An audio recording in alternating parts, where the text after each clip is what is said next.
On the Way to Chrysopoeia is a two-player letter-writing game by Morgan Rainier about a master alchemist and their disciple who are trying to complete their great work.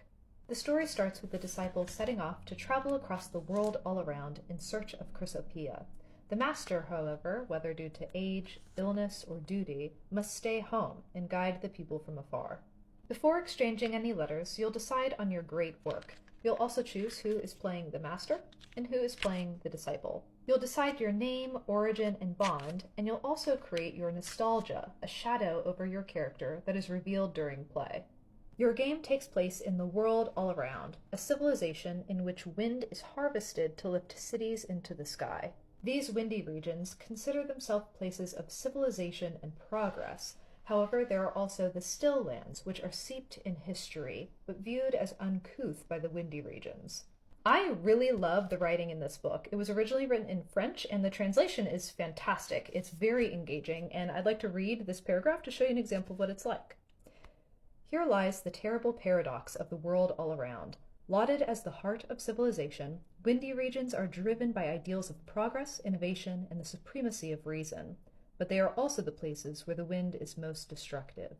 Though devoted to the cult of human ingenuity, people of science keep finding new ways to clear the path for the winds, accelerating the erosion of the landscape and depriving themselves of any evidence of the past.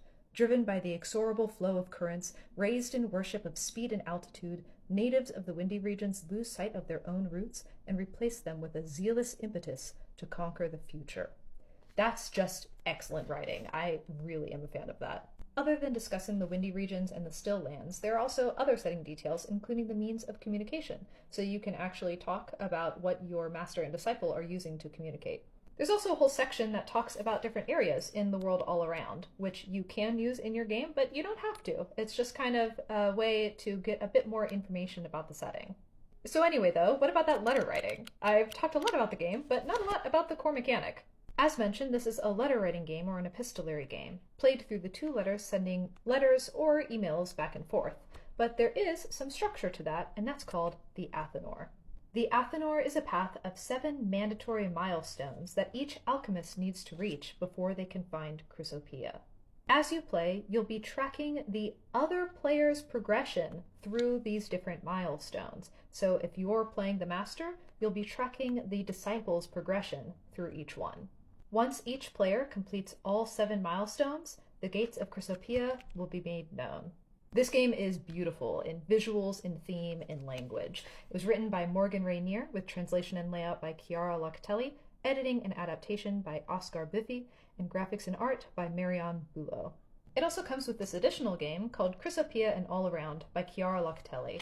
This game is for 3 to 5 players, meant to be played around a table rather than over letters, but it still takes place in the world all around, and it's based on Lasers and Feelings by John Harper. Also, be on the lookout for a crowdfunding campaign this fall to reprint the original French version.